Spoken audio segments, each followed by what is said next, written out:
Good afternoon. I'm not one to wait for the room to populate. Most of you will watch this afterward at some time, having seen that I was live earlier today. I'm reporting to you from Spruce Home, Saskatchewan. I know that's a popular destination for a lot of you. Not. But I have been here. I'm doing my job. I wanted to come on here and just make some additional comments to the interview I did last night with some friends out in BC. Yesterday was day one. Trump put into effect what he said he would do way back at the end of 2024. Seems like we maybe didn't take him too seriously. But March 4th came and went.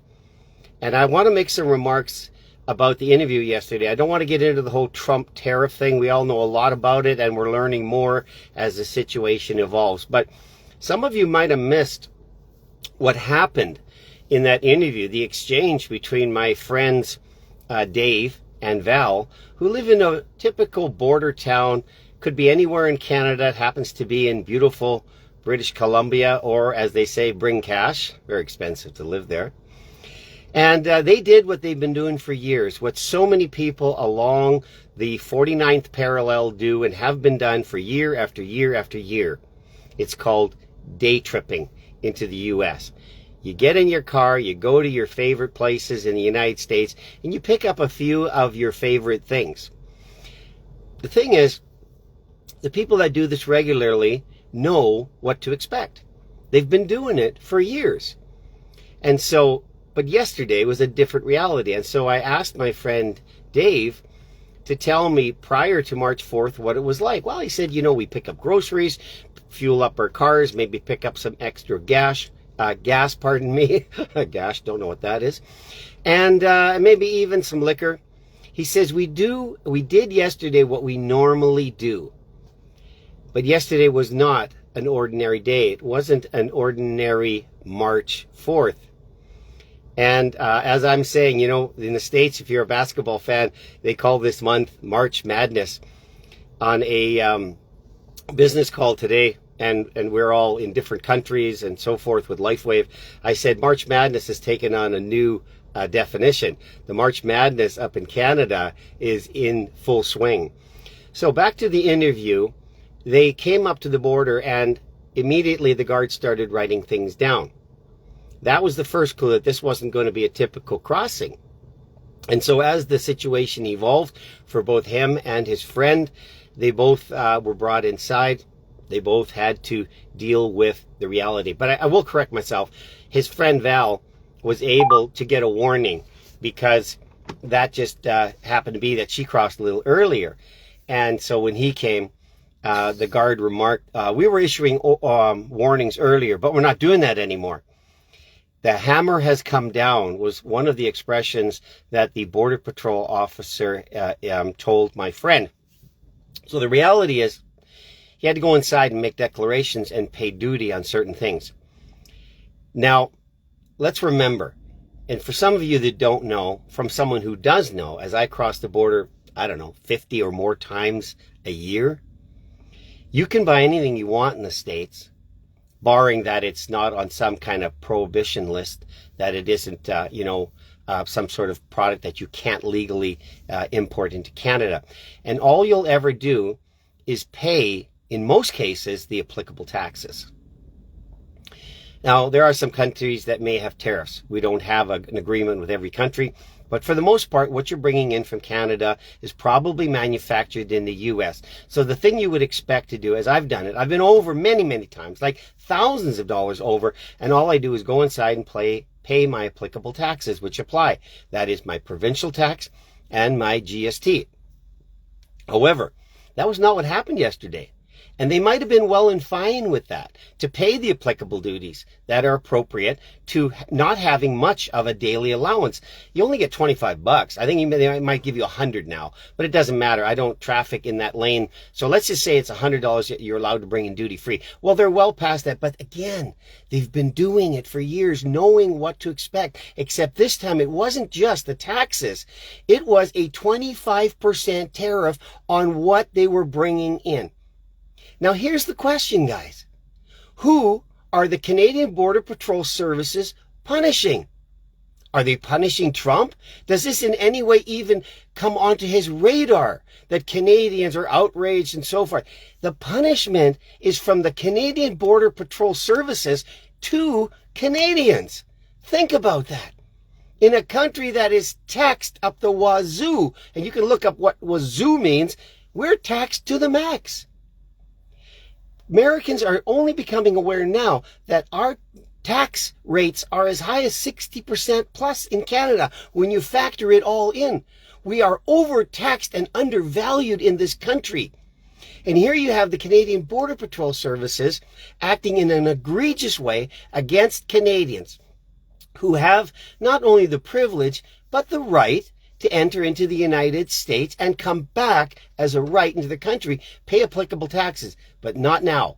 The Guard made it clear this was going to apply to everything. Well, I don't know so much that that will happen because I used to haul produce for a living. And I can tell you a 25% applicable tax on all produce to the degree that we import produce from the United States is a staggering, it's debilitating to the cost of living in Canada. Because you may not know it, but most of our produce in the time of year that we are in right now is imported from the United States. Did you know that California produces 80% of the produce demand of the United States? One state produces that much. And I used to haul this produce. So if this is in fact going to extend across the border, we are in for a whopper of an increase in our cost of living. But to the point, I said I wasn't going to get into tariffs. There I am going into tariffs. Let's go back to the heart of the matter. Canadians are being restricted by the 25% tariff that applies to anything that would exceed your daily allowance. Again, keep in mind, these people are going on a day pass. It's a day trip into the United States. And normally the Guard would simply wave them through, welcome back to Canada. That's not happening. So in all those communities, all those cities and towns that dot the 49th parallel, all the way from the far west to the far east of Canada, this is a new reality. And can you just connect the dots with me a little bit? Maybe I don't think it's a bridge too far to say this, that the Canadian government wants to put a hurt on the Canadian people. Because why else would they put a 25% tariff on what you're bringing in? That tariff actually is a violation of the USMCA. We have a free trade agreement with the United States. Canada is imposing it again on the individual, not the Americans, not the American manufacturers, not the American exporters, to Canadians. That should bother you. That should really concern you when you live in a country that wants to punish, once again, its citizens for exercising a freedom that we have.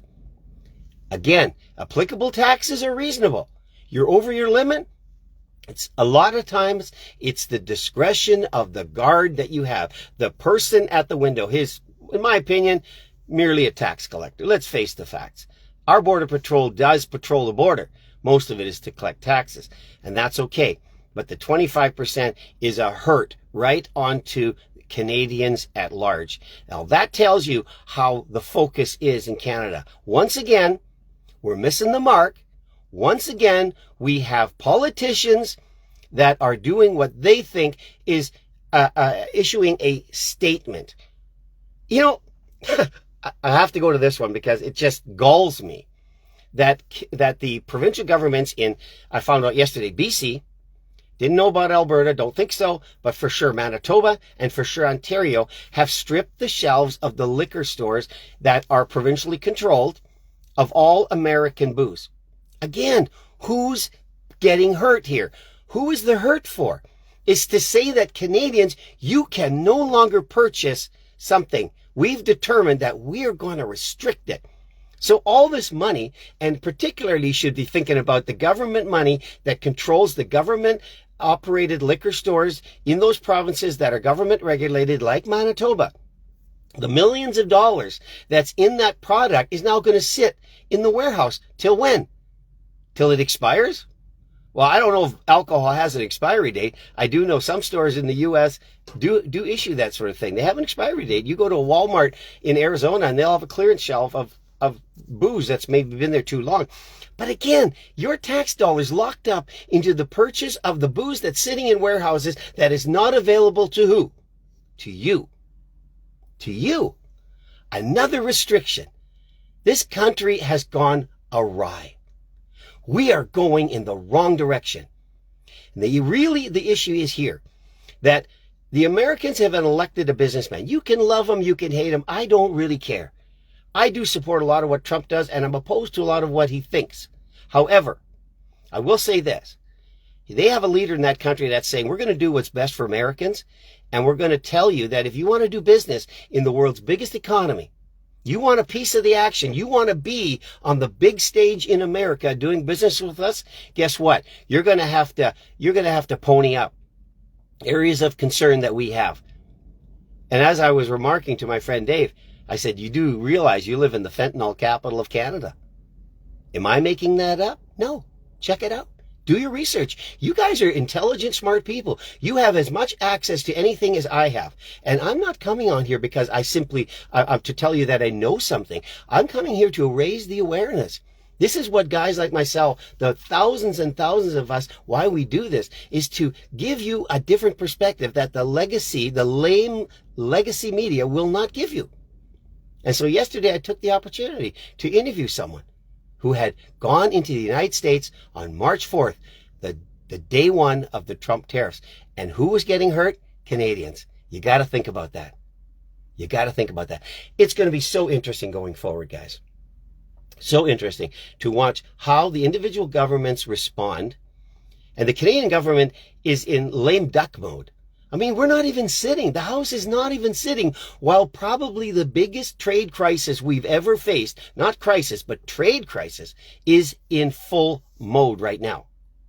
And the Liberals are only concerned about who's going to run the show because Trudeau has stepped down. You pretty well know from what you've been watching, what I've been saying, Mark Carney's the chosen one. What do I see going forward? My best guess. Don't know for sure. Please don't, hold me accountable to this. I'm only conjecturing based on the facts that are presented that we're going to see Mark Carney take the Liberal leadership of the Liberal Party of Canada and immediately become Prime Minister of Canada. And he has already said he intends to invoke the Emergency Measures Act, which would be the 5th time in our country's history that it's been done. Why? Because they then can take power to themselves as the government to make all kinds of decisions that will blow your mind. And the thing it will do the most is restrict your rights and your freedoms within this country. And one of the things that's on the table while an Emergency Measures Act is in place is to enforce at any length, at any expense, any kind of legal matter. You saw Trudeau bringing in foreign troops into Ottawa because he refused to negotiate. He refused to show his face and deal with the problem. Here we got Mark Carney. He's saying, I'm looking at using the Emergency Measures Act again. And you can bet your bottom dollar that election that you're counting on, the one that you're hoping to throw Trudeau out, to take the garbage to the curb, may not happen in the time span in which, because that's one of the things of many that can be done under Emergency Measures Act. You can delay an election. Wow. What a time we're living in. And people ask me, because I had the opportunity, I call it a privilege, to have a home in the United States for many years. Times were good. I was able to have a home in Canada and one in Arizona. And people often criticize what they think they know about America, but not having lived there, you really don't know. I can tell you that while I had that beautiful home in Arizona, there wasn't a day that went by that I was so thankful that at any time I could turn my truck south and head into a country which allowed me to make my own choices, which allowed me to purchase on the open free market without a lot of government restriction, which didn't tax me. Of course, they didn't because I never worked in the U.S. But my American friends, there's so many benefits in the way in which America runs itself in the practical sense, that when I listen to Canadians criticize America, it's because you've never been there other than visit. You haven't lived there amongst the people. You haven't, taken into yourself and melded yourself into a community where you can actually experience America up front in full measure. I did. And I can tell you, everything about living in the United States is better. And I hate to say that. It pains my heart to say that. But I can tell you, everything that I experienced living in the United States, let me just be clear on that, having a second home. I'm not a citizen. I did not have landed immigrant status, but I was able to be there for extended periods of time. Cost of living, way down. Still today, as I travel back and forth, a jug of milk in the United States, a lot of times, $1.99, maybe $2.29, maybe $2.49, not $6. Not $6. That's just a small example, a jug of milk. But it's a staple item. And I look at all the staple items. We are just getting it in the neck. And maybe, just maybe, and I want you to think for yourself. Don't listen to what I'm saying only as a provocation to bring you to a reality that you need to think this out. Is this happening? Is what is happening in the Trump tariffs possibly good for our country to bring us to a point of rendering, to bring us to a point of alignment and reconciliation? Because we've been going in the wrong way for a long time. And we've been allowing career politicians to run this country who haven't got a finish the sentence clue of how to do it. And so now we have what? We have a calamity. We have a crisis on our hands that I don't think is going to go away too soon.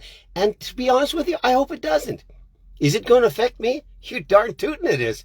Our country transports products all the time to the United States and back. I could be spending time at home.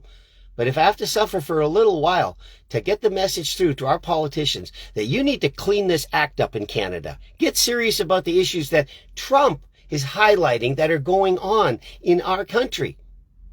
And then maybe we have a reckoning in this country. Maybe then those that are in power, and God help us if we don't change the party from red to blue. Not a Pierre Poilievre fan. Don't like a lot of things what he does, but there is no better option on the table. Sorry, Max. It's not going to happen. Hasn't happened in a by-election, hasn't happened in all those other things. They're not going to form a party. All you can do is hope for a conservative party that truly becomes conservative and listens to the Canadian people. I sure hope that's going to happen. But to close this off, I don't want to go any longer.